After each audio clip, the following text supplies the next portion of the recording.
Bienvenue sur Africa 24. S-H-U-C-K. Chuck, c'est son nom d'artiste, un artiste issu de l'underground parisien, précisément du milieu hip-hop des années 80. Chuck est un artiste aujourd'hui coté, puisque ses toiles, ses œuvres sont vendues dans les plus grandes galeries, comme c'était le cas récemment chez Arcurial. Son style est punchy, fort, vindicatif. Un brin aussi engagé, c'est cet artiste que je vous propose de rencontrer aujourd'hui. Suivez-moi, à tout de suite. Merci de nous accueillir, Chuck, ici, alors, dans cette cour parisienne. C'est l'atelier underground, on va dire, de l'artiste. Où sommes-nous? Nous sommes dans la cour de la galerie. Et à l'occasion de cette customisation sur une chaise, un fauteuil Richard III, designé par Philippe Stark, à la demande d'Henri Pezat, qui est le galeriste, et qui m'a demandé d'intervenir sur cette chaise dans la continuité de la vente Arcurial, puisque cette pièce unique sera mise en vente dans la prochaine vente Arcurial. Donc c'est pour cela que j'interviens sur ce fauteuil en le personnalisant, bien sûr, puisque le designer est déjà très connu, c'est Philippe Stark, et moi-même j'apporte ma patte, la touche Chuck.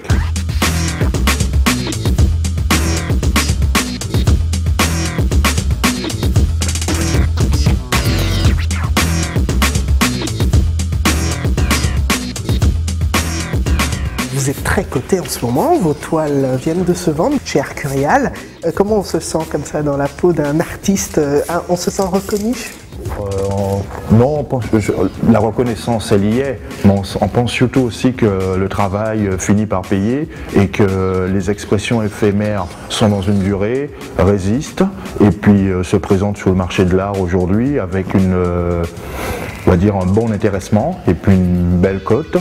Et puis je crois que surtout aussi le fait de passer d'artiste authentique ou d'artiste underground à un artiste en forme de reconnaissance, c'est ce que je veux dire pour moi, puisque pour moi la reconnaissance n'est pas tout à fait finie et le travail évolue, mais je pense que c'est un parcours, c'est un travail, j'apprécie et puis en fin de compte ça me donne une force surtout, c'est de pouvoir continuer à faire plus de choses.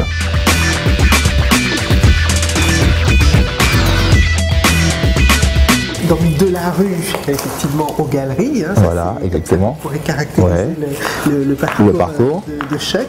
Mais c'est un parcours où vous avez toujours eu envie de dire des choses. En tout cas, ça, c'est ce qui caractérise votre travail. Oui, ça c'est vrai. Il y a un côté vindicatif. Oui, bien sûr. Aussi, je pense que si le côté vindicatif me lâchait, je ne pense pas que j'aurais une narration picturale, artistique et idéologique dans mon travail depuis une quinzaine d'années. Je crois que le côté vindicatif se joint à la personne et à sa personnalité, à son caractère qui font ses points forts, mais aussi à la narration, aussi à tout ce que je veux raconter, par exemple sur mes différentes œuvres, dont l'exposition Camouflage qui est à la Naïsi Gallery aujourd'hui, qui parle des mots MAUX de notre société contemporaine et qui a été bien perçue par les différents médias et autres.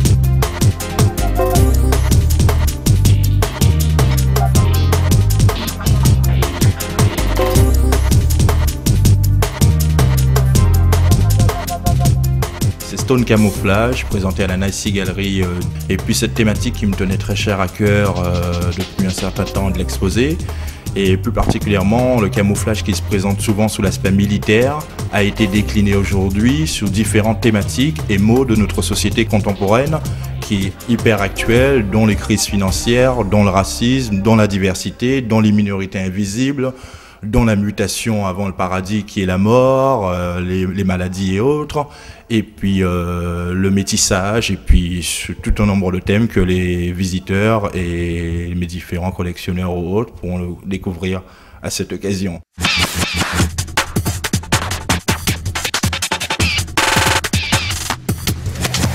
Un œil déjà, il y a des yeux, et en plus de ça, c'est vraiment des choses très, très profondes, j'ai l'impression.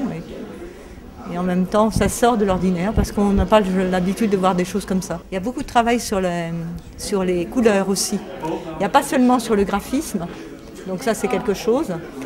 Ça fait penser presque à un batik. Donc c'est pour ça que j'ai regardé avec beaucoup d'intérêt.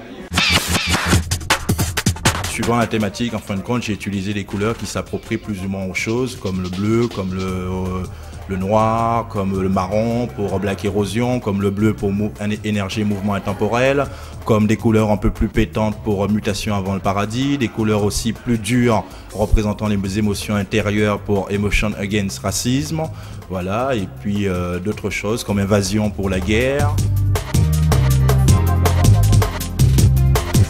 Henri Pezat, comment avez-vous rencontré Chuck, l'artiste? Écoutez, c'est un peu comme tous les artistes avec qui on travaille, ce sont des rencontres, le hasard, comme dans la vie, présenté par un galériste voilà, qui nous connaît, qui connaît Chuck. Et Chuck est venu, voilà, il est venu une fois, 2 fois, on a parlé d'art contemporain, de graphes. Et j'ai découvert quelques tableaux, et puis j'ai découvert le personnage. Et voilà, et ça m'a séduit, et ça m'a donné envie d'exposer son œuvre. C'est un artiste à message. Hein, oui, tout à fait, tout à fait. Bah, écoutez, on n'en a pas beaucoup parlé de cet aspect de transmettre effectivement un message.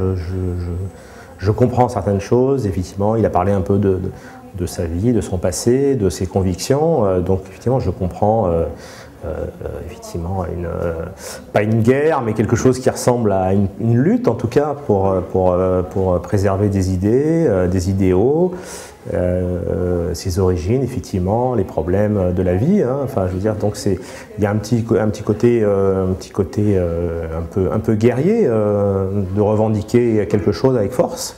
Voilà, c'est comme ça que j'ai compris le message.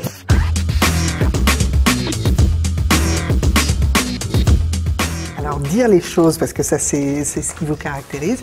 Vous avez commencé tout petit, rappelons, c'était en Guadeloupe? Oui, en Guadeloupe exactement. En Guadeloupe, parce qu'en fin de compte, j'ai été marqué par les traces des gens qui laissaient des messages pour une question d'identitaire, une question de reconnaissance, d'histoire, des géographies.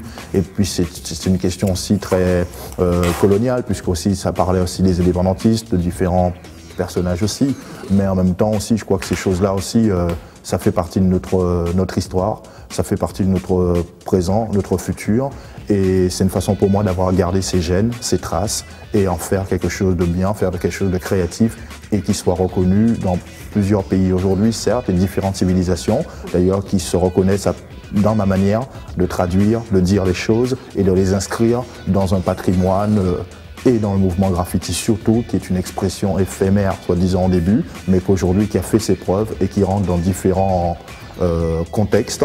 Je ne veux pas dire marché de l'art puisque c'est un bien grand mot, mais c'est un fait réel, le marché est là, le marché s'intéresse à nous, nous on s'y intéresse pas vraiment, puisque nous, en fin de compte, je dis bien... Quand vous dites nous, c'est qui? Les graffiteurs, puisque dans le sens, nous on fait notre travail, et on veut juste continuer à avoir la même perception des choses, la même force, le côté caractère subversif, mais la porte n'est pas fermée.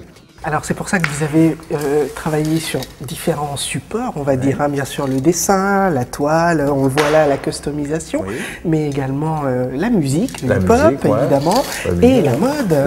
La mode aussi, j'ai fait beaucoup de choses dans la mode, effectivement, comme vous dites. Parce que c'était une période aussi où les couturiers ont souvent fait appel à moi, que ce soit français, anglais, japonais ou autres. Quelques noms. Kenzo, Castelbajac, Galliano et autres.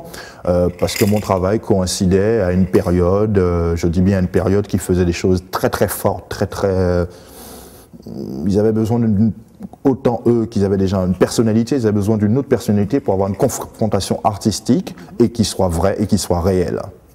Et donc vous avez notamment, disons-le, customisé différentes lignes de vêtements pour eux, des t-shirts. La première a été entre autres sur le thème du camouflage avec Kenzo en 90-91. Après Castelbajac, une campagne street. Après sur la guerre du Kosovo. Et après les autres ont suivi sur différentes thématiques.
Quelques mots sur Chuck.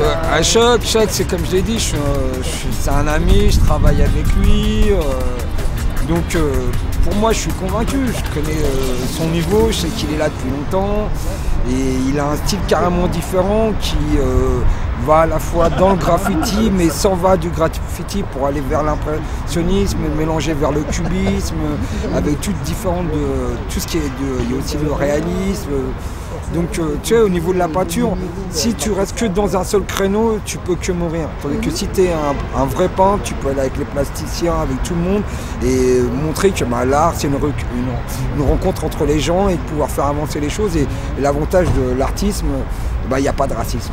Tu vois, il n'y a pas de frontières, c'est universel. Et je pense que Franck, il sera toujours là pour perdurer. Puis c'est peut-être l'un des seuls qui fait encore passer le message de l'afrocentrisme.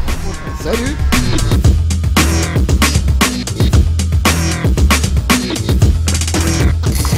Tes dernières inspirations alors? Voilà, dernière inspiration, c'est le coup de bombe que je vais mettre pour clôturer notre relation et notre interview avec vous. Voilà.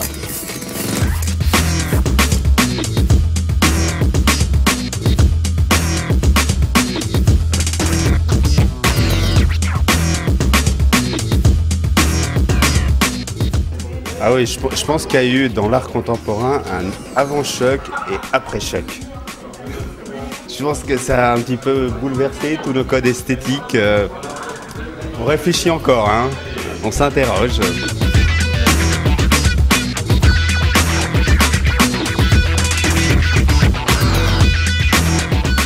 Qu'est-ce que vous aimeriez qu'on retienne de vous, Chuck? Oh, ma création et ma personnalité, ce serait déjà pas mal. Merci beaucoup. Merci. Et à très bientôt À très sur bientôt. Africa 24. Merci beaucoup, en tout cas. Super boulot.